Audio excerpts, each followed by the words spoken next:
దేవునికి స్తోత్రం. యేసుక్రీస్తు ప్రభు కృపా ప్రియ సహోదరి సహోదరులకు మన ప్రభువైన యేసుక్రీస్తు వారి పరిశుద్ధ నామంలో మీ అందరికీ శుభాభివందనాలు తెలియజేస్తూ ఉన్నాను. దేవుని బిడ్డలు అందరూ బాగున్నారండి. మరి దేవుడు మనకి ఇచ్చినటువంటి ఉదయకాల సమయమును బట్టి అనగా శుక్రవార దినము 28వ తారీఖు జూన్ నెల 2024 సంవత్సరం దేవుడు మనకిచ్చిన వాక్యము పరిశుద్ధ గ్రంథము నుండి కీర్తన గ్రంథము 21వ కీర్తన 7వ చరణాన్ని చదువుకుని కొద్ది నిమిషాల వాక్యాన్ని ధ్యానించుకుందాం. ఏలయనగా రాజు యెహోవా యందు నమ్మిక ఉంచుచున్నాడు, సర్వోన్నతుని కృపచేత అతడు కదలకుండా నిలుచును. ప్రార్థన. పరిశుద్ధుడా, ప్రేమమయుడా మా తండ్రి, మీ ఘనమైన ఉన్నతమైన పరిశుద్ధ నామమునకు లెక్కలేని స్తుతులు స్తోత్రాలు వందనాలు చెల్లిస్తున్నాం నాయన. మీ కార్యములు గొప్పవి, మీ క్రియలు ఎంతో అమూల్యమైనవి ప్రభా, అద్భుతమైనవి. వాటిని వివరించి ధ్యానించుటకు మాకు శక్తి చాలదు నాయన. ఇదిగో నా ప్రభువా, ఈ భూలోకమే చాలదు నాయన రాసి ఉంచాలంటే ప్రభు. అయినప్పటికీ నాయన ఇదిగో తండ్రి, మిమ్ములను ధ్యానించి కృపను మాకు ఇచ్చున్నారు. మేము ఎంతగానో స్తుతించి గణపరచుటకు మీరు ఎంతగానో మాకు సమయాన్ని సందర్భాన్ని మాకు అనుగ్రహించారు ప్రభా. ఈ వాక్యం ద్వారా మాతో మాట్లాడమని యేసు నామంలో ప్రార్థించి వాక్యమును ధ్యానించుచున్నాము తండ్రి, ఆమేన్. ప్రభునందు ప్రియ దేవుని బిడ్డలారా, 21వ కీర్తనలో 7వ చరణంలో భక్తుడైనటువంటి దావీదు గారు తెలియపరుస్తూ ఉన్నాడు. ఏలయనగా రాజు యెహోవా యందు నమ్మిక ఉంచుచున్నాడు, సర్వోన్నతుని కృపచేత అతడు కదలకుండా నిలుచును. రాజు అంటే ఎవరంటే ఏమంటే గొర్రెలు కాసుకునే దావీదు గారిని రాజుగా చేశాడు. కానీ గొర్రెలను కాసేటప్పుడు ఏ రీతిగా ఆరాధించాడో, ఏ రీతిగా గణపరిచాడో, ఏ రీతిగా మహిమపరిచాడో, రాజు అయిన తర్వాత కూడా ఆ రీతిగానే కాకుండా అంతకంటే ఎక్కువగా రాజు, ఈ దావీదు రాజు దేవుని మీద ఆధారపడి ఆరాధిస్తూ ఉన్నాడు, స్తుతిస్తూ ఉన్నాడు, గణపరుస్తూ ఉన్నాడు. అందుకనే చెప్తా ఉన్నాడు, ఏలయనగా రాజు యెహోవా యందు నమ్మిక ఉంచుచున్నాడో, సర్వోన్నతుని కృపచేత అతడు కదలకుండా నిలుచును. సర్వోన్నతుని యొక్క కృపచేత అతడు కదలకుండా నిలుచును. అందుకని ఇంకొకసారి ఒక మాట అంటాడు, నా కుడి పార్వశమున యెహోవా నా కుడి పార్వశమున అన్నాడు కనుక నేను కదల్చబడ్ను అంటాడు. ఎందుకంటే దేవుని బిడ్డలను గమనించండి, దేవుని మీద ఆధారపడ్డవాడు ఎలాంటి ఒడిదుడుకులు, ఇబ్బందులు, విపత్తులు, ఉపద్రవాలు, ఖడ్గాలు, కరువులు వచ్చినా భయపడ్డండి, బాధపడ్డం. ఎందుకనంటే దేవుని మీద అంత నమ్మకం ఉంచుకున్నాడు కనుక. దేవుని మీద అంత పట్టుదల ఉన్నటువంటి వాడు దేనికి భయపడ్డం. నాకు సహాయకుడు ఆయనే నాకు సహాయం చేయవాడు, ఆయనే నన్ను ఆదరించువాడు, ఆయనే నన్ను కాపాడువాడనే ధైర్యం ఉంటుంది. ఈ ధైర్యము దావీదు భక్తునికి ఉందంటే ఆయన దేవుని మీద ఆధారపడ్డాడు, దేవుని మీద నమ్మకం ఉంచాడు కనుక ఆయన భయపడవలసిన అవసరం లేదని చెప్తా ఉన్నాడు.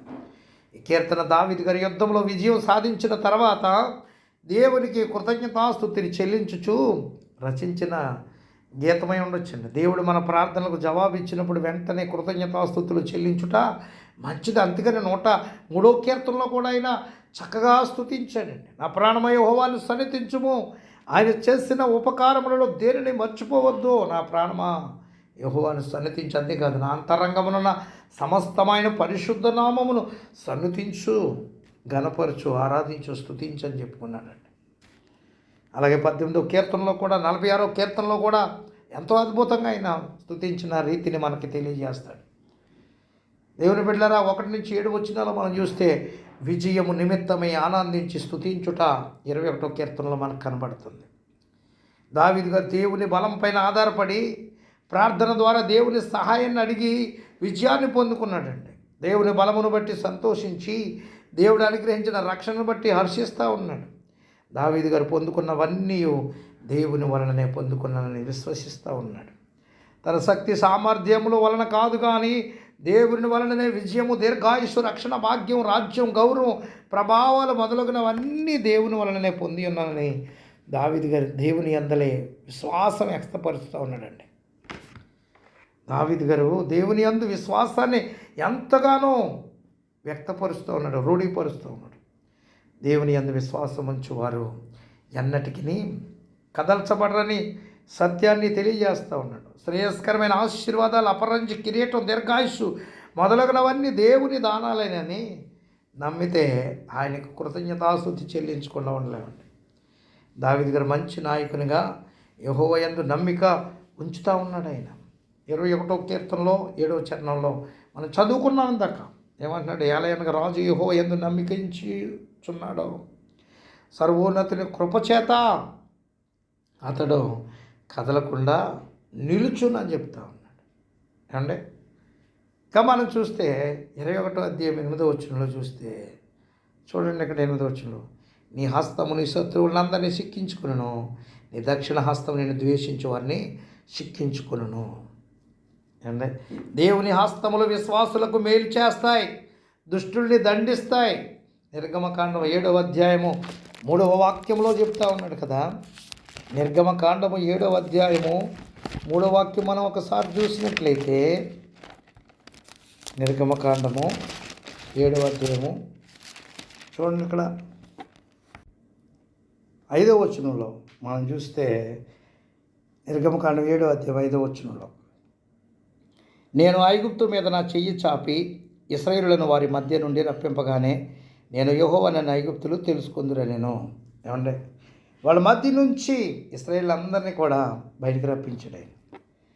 దేవుడు శత్రువులని చిక్కించుకుని వారిని అపజయములు పాలు చేసి విశ్వాసులకు విజయాన్ని చేకూర్చునని దావీదు గారు తెలుసుకుని దేవుని స్తుతిస్తూ ఉన్నాడండి. దుర్మార్గులని దేవుడు అగ్నిలో దహించి వేయనని, దేవునికి వ్యతిరేకంగా కీడు చేయ తలపెట్టువారు, దురుపాయం పన్నువారు నశింపక తప్పదని, దుష్టుడు దుష్టత్వంతో ఎల్లప్పుడూ వర్ధిల్లలేరు, అంతం మరింత భయంకరంగా ఉంటుందని, భక్తులు దేవుని శక్తిపైన ఆధారపడి నిత్యం ఆయనను స్తుతించుతారని, దుష్టులు తమ లౌకిక శక్తిని ఆధారం చేసుకుని దేవుని భక్తులను హింసించి వారి అంతమును వారే కొందెచ్చుకుంటారని ఏమంటే దేవుని బిడ్డలారా తెలియచేస్తూ ఉన్నారండి. ఇక్కడ ఇశ్రాయేలీయుల్ని ఎంతగానో హింసించారు, బాధ పెట్టారు. వాళ్ళని ఎలాగైనా సరే నశింప చేయాలనుకున్నారు. ఏమంటే విడిచిపెట్టినప్పటికీ వాళ్ళ వెనకాల తరుముకుంటూ వస్తూ ఉన్నారు. కానీ ఇశ్రాయేలు ప్రజలు తప్పించబడ్డారు, ఐగుప్తీయులు నశింప చేయబడ్డారు. దేవుని బిడ్డలు గమనించండి. అంతేకాకుండా దానియేలు గారి విషయంలో కుట్ర పన్ని, దురుపాయములు పన్ని ఆయన్ని నశింప చేయాలని ఆశపడ్డారు చాలామంది. కానీ ఆ సింహాల బోనులో నుంచి దానియేలుగా తప్పించబడ్డారు. ఎవరైతే కుట్ర పన్ని దురుపాయములు పన్నారో ఆయన మీద వాళ్ళు నశించబడ్డారండి. షడ్రక్ మేషక్ అబేద్నెగోల్ని అగ్నిగుండంలో వేసి నాశనం చేయాలని ఎవరైతే వారిని వెయ్యాలని చూశారో వాళ్ళ విషయంలో రాజుకి బుద్ధి వచ్చేటట్టుగా దేవుడు చేశాడు. వాళ్ళు విసిరిన వారు చనిపోయారు, కానీ విసరబడిన వారు లోపల క్షేమంగా ఉన్నారు. ఎందుకని అంటే దేవుడు తప్పించేవాడు. అందుకే దావీదు భక్తుడు చక్కటి మాట తెలియపరుస్తూ ఉన్నాడండి. చక్కటి మాట, ఏలయనగా రాజు యెహోవా యందు నమ్మిక ఉంచుచున్నాడో సర్వోన్నతుని కృపచేత అతడు కదలకుండా నిలుచును. నిజమే అండి.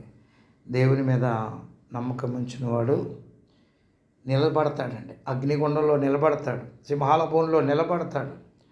ఏమంటే ఇంకా అనేకమైనటువంటి ఉపద్రవాల్లో నిలబడతాడు. అలానే దావీదు భక్తుడు నిలబడ్డాడు. ఆటంకాలు, అడుగడుగున అవమానాలు, ఆటంకాలు ఎదురైనప్పటికీ దావీదు గారు నిలబడ్డాడు. అలాగే నన్ను నిలబడటానికి చక్కటి అమూల్యమైన మాటలు తెలియపరిచినటువంటి మాటలు మన వినికిడిలో దీవించి ఆశీర్వదించునుగాక.